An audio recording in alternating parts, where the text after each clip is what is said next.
Glória ao Senhor nosso Deus, que renovou a sua misericórdia sobre nós. Graça e paz do Senhor Jesus seja com você. Há um debate entre os evangélicos sobre a conversão. Alguns afirmam que já se converteram várias vezes. Outros dizem que isso é impossível. Alguns oram pela conversão do Brasil. Outros dizem que a conversão é individual. Alguns dizem que fulano se converteu, mas depois voltou atrás e hoje está longe de Deus. E outros dizem que a conversão é para sempre e o crente pode ter certeza da salvação. Afinal, é possível chegarmos a um entendimento sobre tudo isso? Como? Vem comigo. Tipos de conversão é o nosso assunto hoje.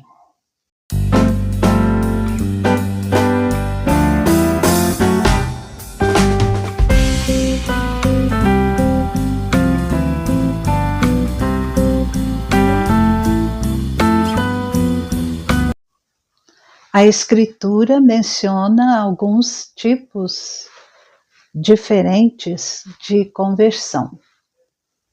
E vamos ver um pouco sobre cada um. Conversão verdadeira. Esse tipo de conversão trata-se da conversão que é resultado daquela ação regeneradora que o Espírito de Deus, o Espírito Santo, faz no coração do pecador. E esta conversão só pode, assim, acontecer uma vez. O redimido, ele, depois que é regenerado, tem esse novo nascimento dado pelo Espírito Santo de Deus, ele, embora continue pecador, sujeito a cometer pecados, mas ele jamais será afastado definitivamente da graça de Deus. Aquilo que foi implantado no seu coração é a divina semente, e o redimido é guardado por Jesus. Por isso, ele jamais será afastado de uma maneira definitiva da graça de Deus. A semente implantada no seu coração, no devido tempo, o trará novamente à comunhão com o Senhor. E há muitos exemplos de conversão verdadeira na palavra de Deus. Nós temos, por exemplo, Zaqueu, aquele publicano que subiu na árvore para ver Jesus, e Jesus o fez descer dali, falou que ia entrar em sua casa, em Lucas 19, 8 e 9, e Zaqueu converteu-se e manifestou de uma maneira pública e externa, dizendo que aqui, se ele havia fraudado, roubado alguém, ele ia devolver 4 vezes mais, ia ajudar os necessitados. E Jesus disse: hoje houve salvação nesta casa. Então houve aquilo que Deus operou dentro do seu coração se manifestou de maneira externa em testemunho de santidade, de entrega, de renúncia ao Senhor Deus. E Jesus diz: houve salvação. Então essa é a conversão verdadeira. Também nós temos o caso lá no dia de Pentecostes, quando Pedro faz o seu sermão e 3.000 pessoas se convertem. Em Atos, no capítulo 2, no versículo 41. Outro exemplo é o de Saulo, conhecido como Paulo, e lá em Atos 9, a partir do versículo 1, Saulo, ele converteu-se verdadeiramente e ele agora ia servir ao Senhor Jesus.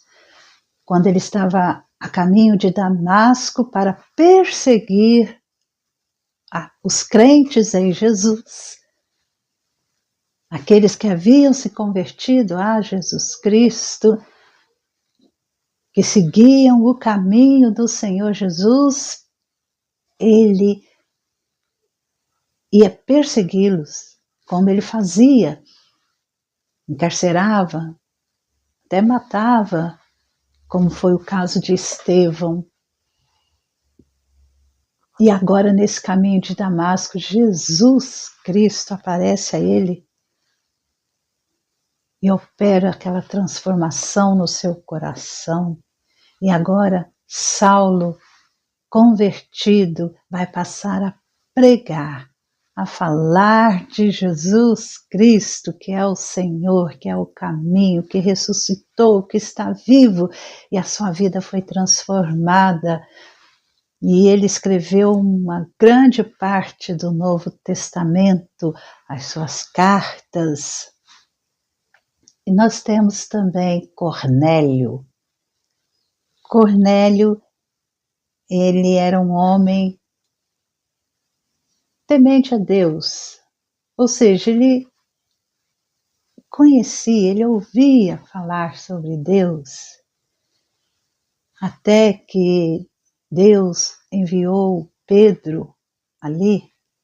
Nós podemos ver esse relato em Atos 10. E Cornélio queria compreender, entender mais sobre esse Deus maravilhoso.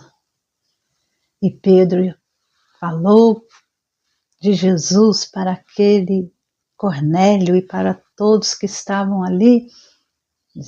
E Cornélio se converteu, recebeu o Espírito Santo. Então houve uma mudança no seu coração, assim como Paulo, assim como Zaqueu.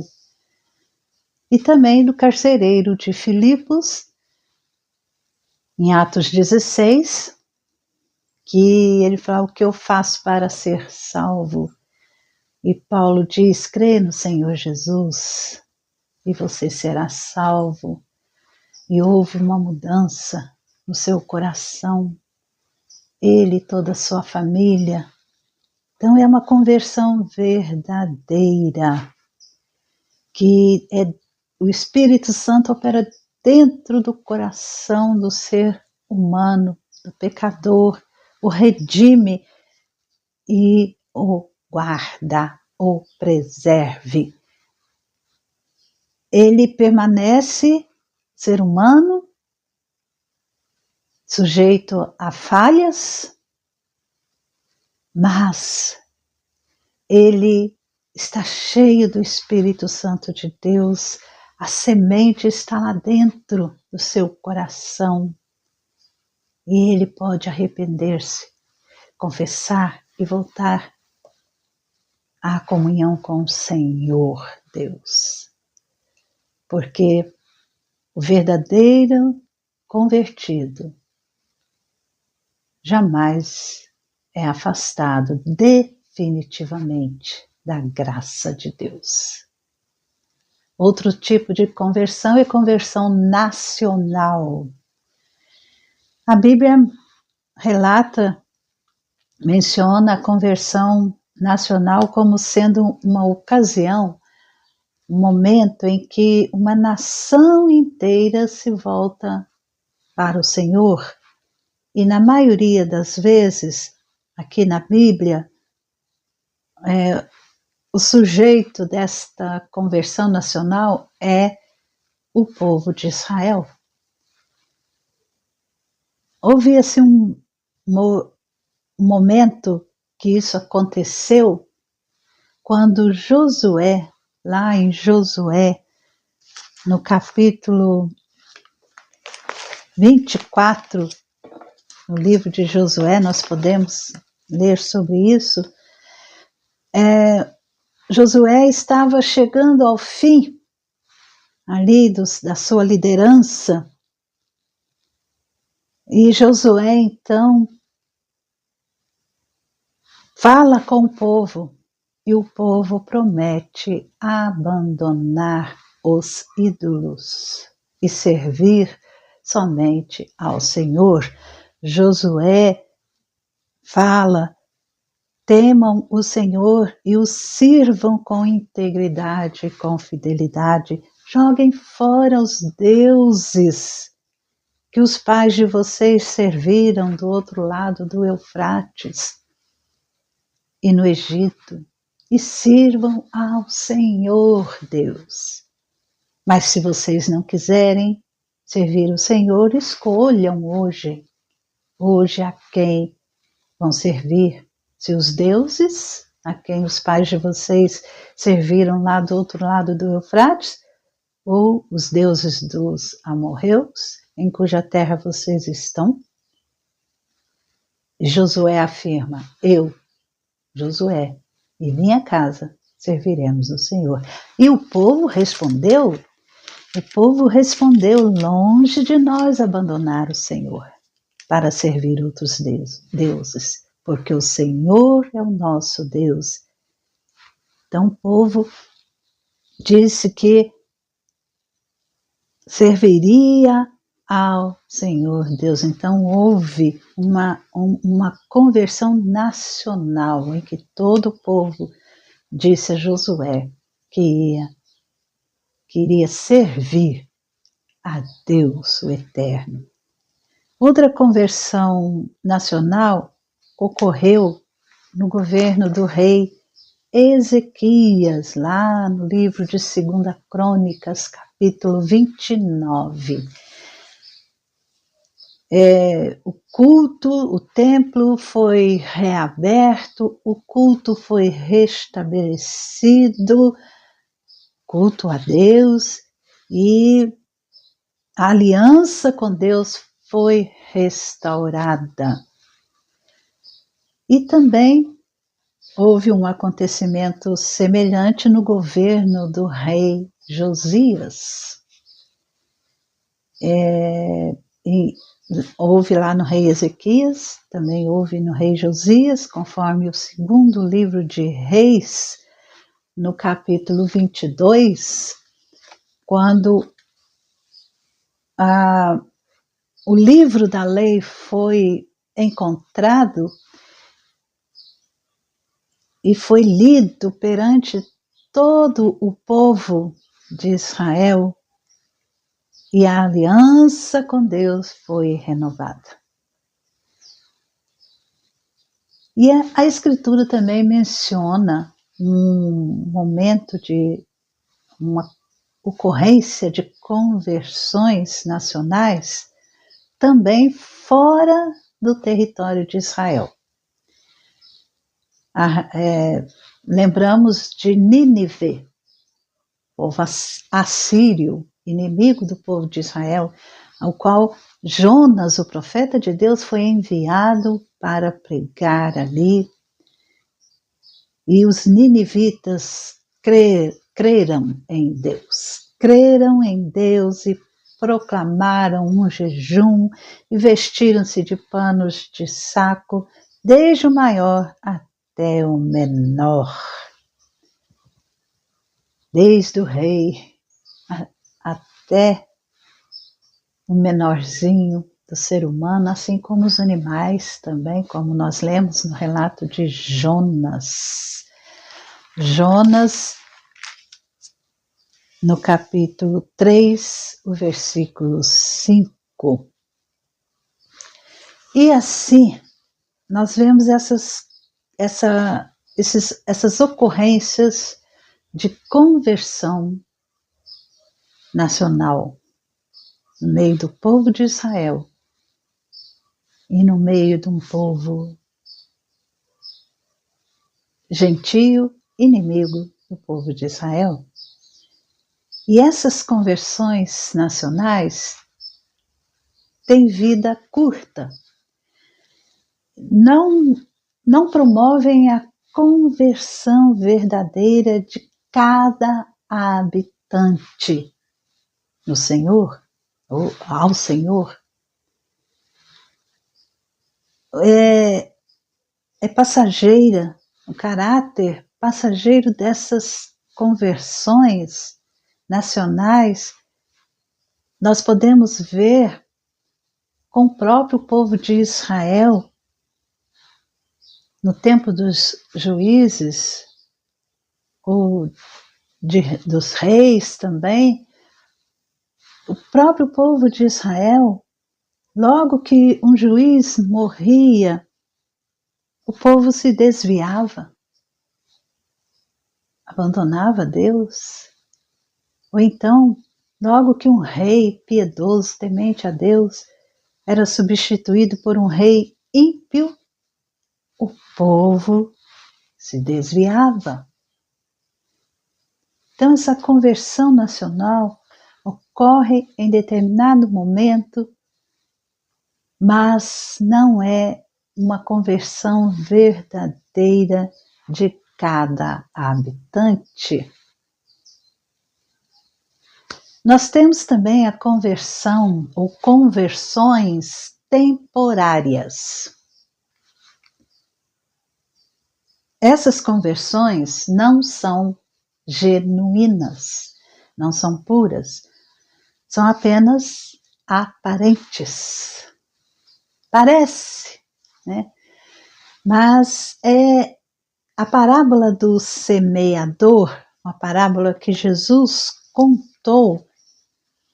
Essa parábola, ela nos mostra um pouco sobre isso, sobre essas conversões temporárias, em que Jesus vai mostrar, lá em Mateus, Jesus diz que o que foi semeado em solo rochoso, no versículo 20 de Mateus 13, o que foi semeado em solo rochoso, esse é o que ouve a palavra e logo a recebe com alegria.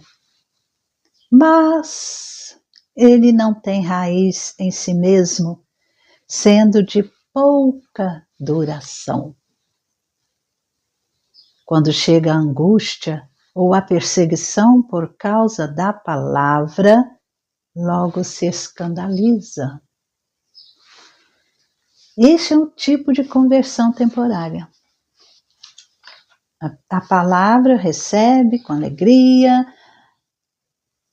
mas não tem raiz. Então não houve aquela regeneração no interior, no coração. Não houve o novo nascimento que o Espírito Santo dá.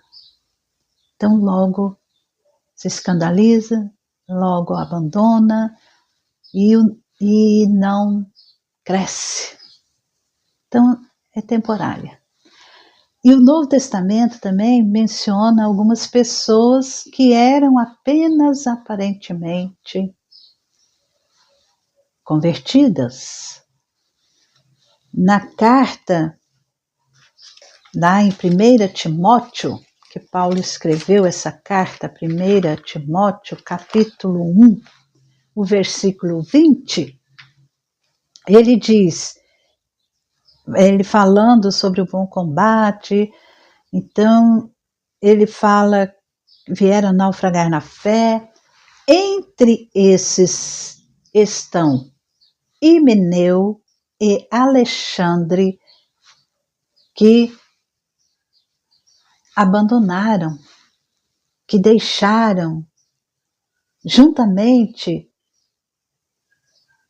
com outro, que Paulo fala também, Fileto, como tendo se desviado da verdade e começado a perverter a fé de alguns cristãos.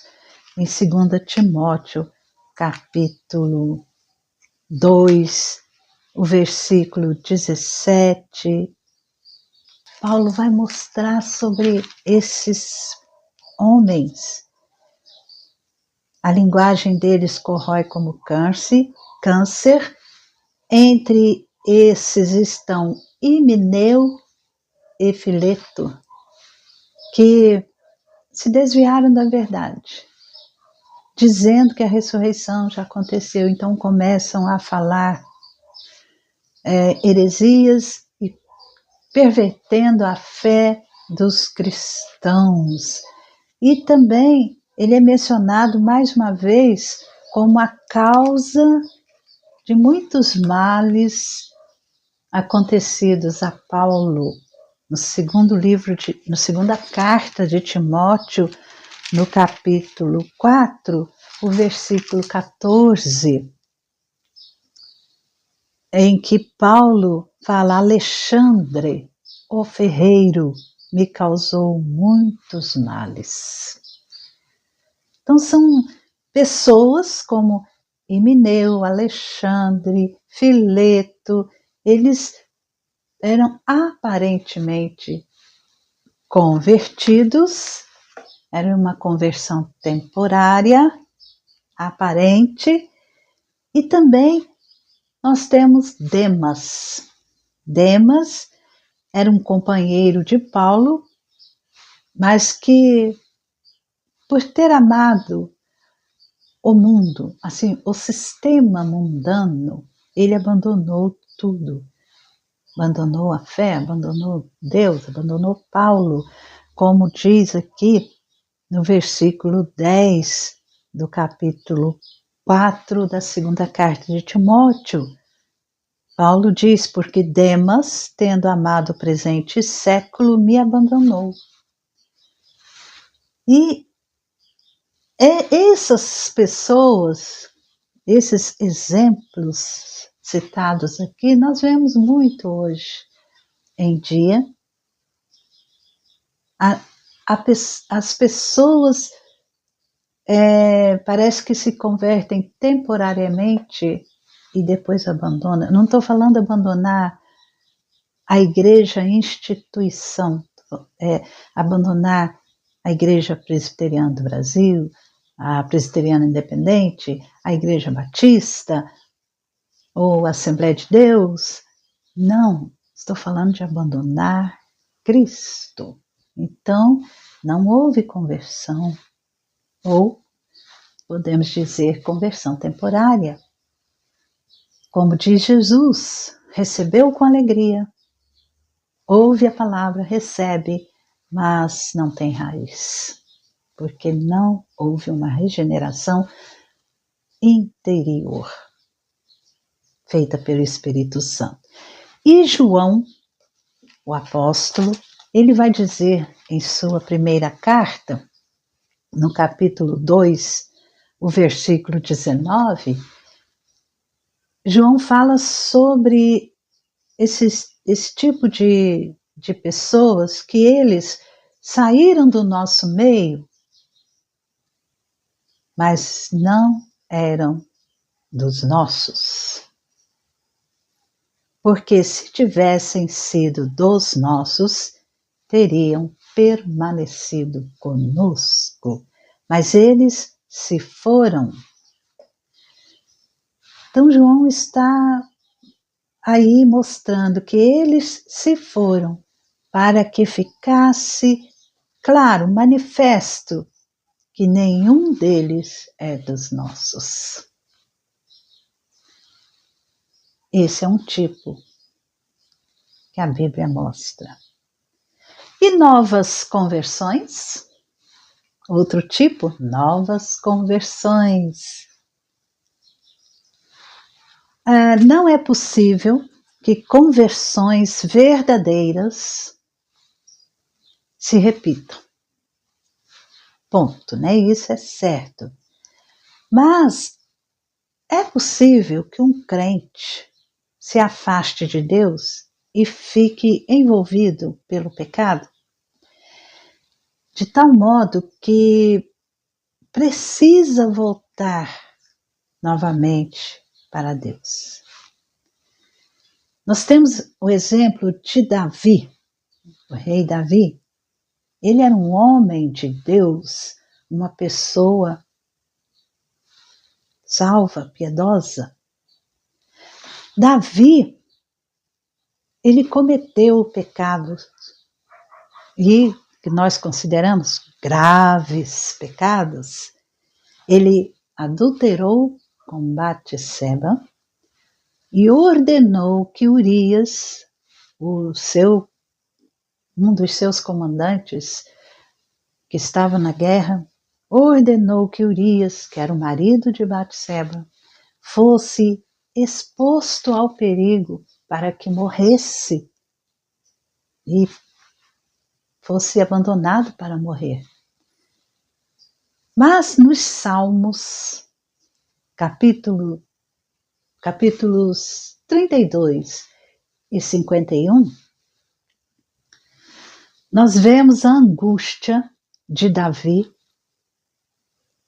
a angústia que ele viveu por ter pecado contra Deus, e vemos também o seu arrependimento e a sua aproximação a Deus em fé. Então é como se fosse uma nova conversão, mas na realidade, eu entendo que o termo seria arrependimento verdadeiro, genuíno. Então ele se arrependeu e voltou-se para Deus. É a conversão, porque ele tinha em seu coração a conversão verdadeira. Ele tinha o seu coração transformado pelo Espírito Santo de Deus. E como ser humano, pecador, ele cometeu pecados, mas ele reconheceu o seu pecado, se arrependeu, voltou-se para Deus e obteve o perdão de Deus. Leia os Salmos 32 e 51, veja ali a sua angústia, a sua aflição, seu arrependimento e a sua aproximação de Deus. Lá em Apocalipse, João, que teve a revelação do Apocalipse, no capítulo 2, o versículo 5, escrevendo a carta à igreja em Éfeso, o Espírito Santo diz assim: lembre-se, pois, de onde você caiu. Arrependa-se e volte à prática das primeiras obras, disse Deus àquela igreja. Então, os membros dessa igreja, os cristãos ali, tinham se convertido, mas depois disso caíram em pecados de imoralidade, idolatria, mornidão espiritual, né? Aquela superficialidade e uma mornidão. E então era fundamental que eles se convertessem de seus pecados, ou se arrependessem de seus pecados. Lembre-se, pois, de onde você caiu e arrependa-se e volte. Conversão, volte à prática das primeiras obras. Então, esse tipo que a gente chama de segunda conversão, ou de nova conversão, é sempre necessário na vida do redimido, do pecador que tem a conversão verdadeira. Porque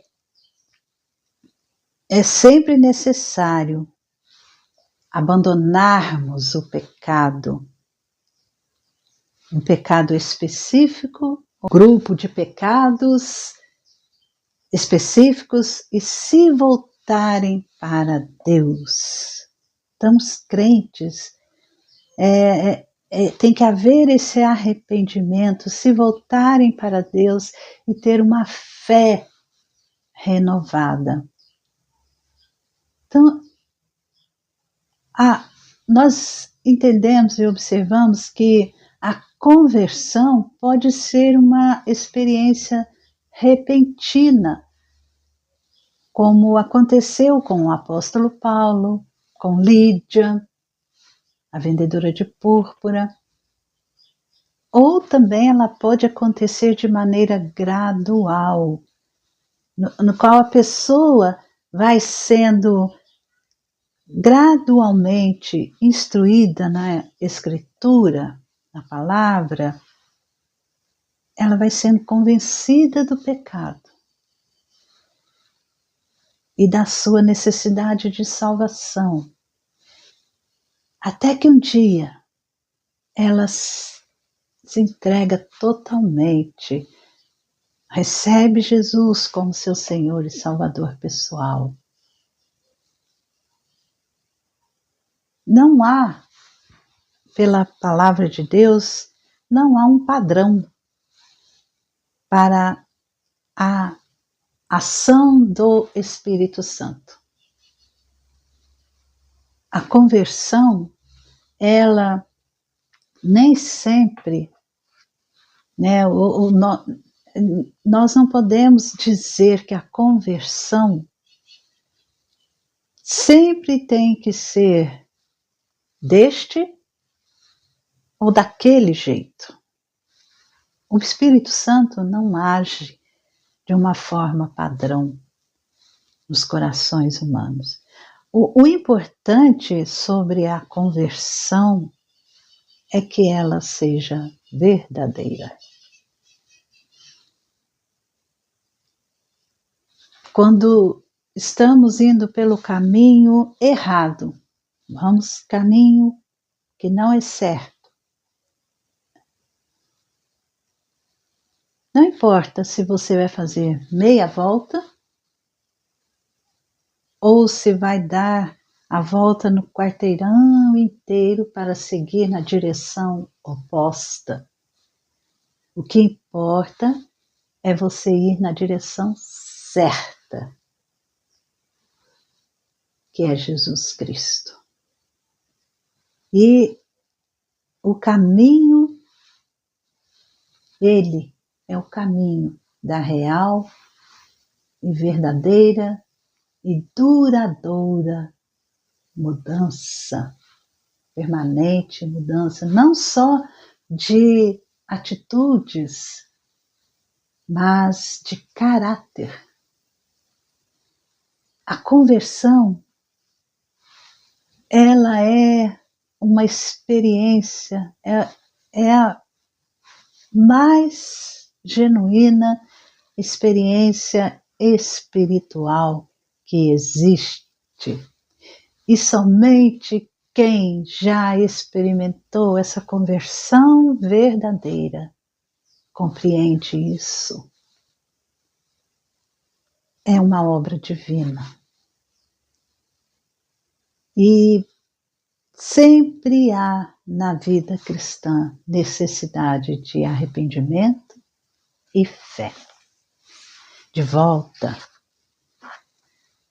E então, dentro desse estudo, nós podemos dialogar melhor com os nossos irmãos em Cristo, porque aqueles que afirmam que a conversão não se repete, é definitiva, e que o crente pode ter a certeza da sua salvação, estão certamente se referindo à conversão verdadeira.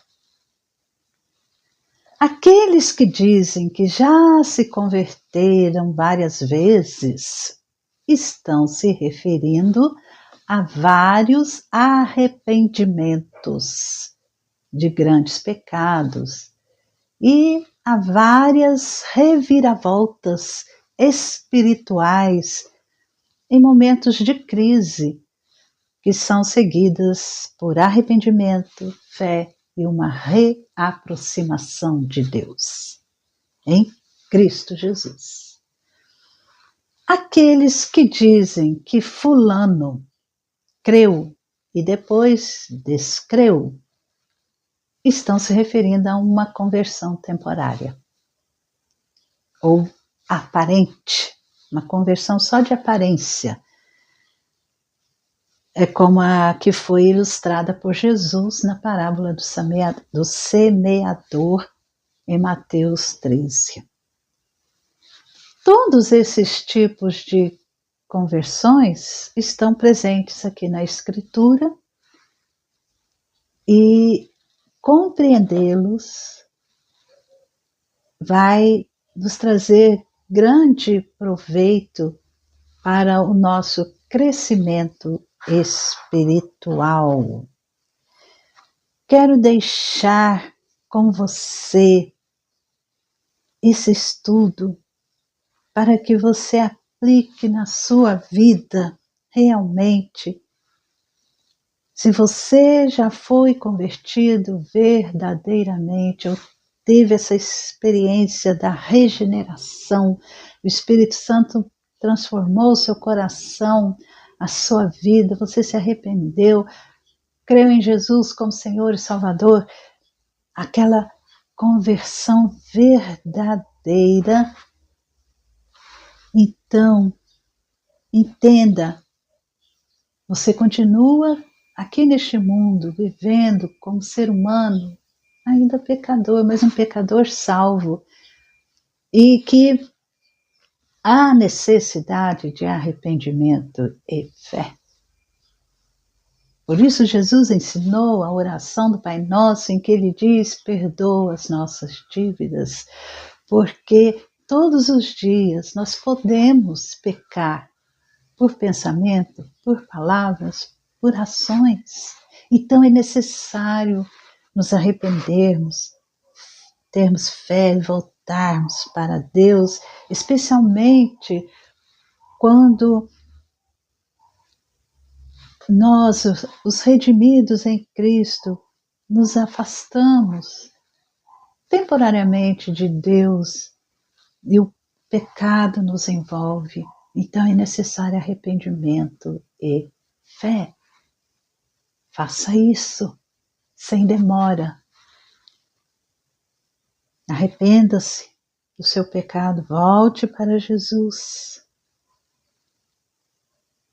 E se não é este o seu caso, ore para que o Senhor fortaleça a fé daqueles que se encontram afastados dele e que Deus os traga para si novamente, como foi com Davi, para que o Espírito Santo os faça permanecer, porque é Jesus Cristo, a Trindade, Deus Pai, Deus Filho, Deus Espírito Santo, é quem salva, assegura a nossa salvação, a conversão, e nos preserva e nos guarda em Cristo Jesus. E há mudanças no caráter, mudança na vida, nas atitudes, nos pensamentos. A pessoa que roubava agora não rouba mais, ela se converteu. A pessoa que destruía vidas e famílias com fofocas agora, e que falava mentiras, agora não mais. Agora vai ter um novo jeito, vai ter uma nova maneira de falar, de pensar e agir, porque agora tem o Espírito Santo, tem a mente de Cristo. Isso é conversão. Que o Senhor Jesus abençoe a sua vida. E que durante a semana você reflita sobre a conversão verdadeira.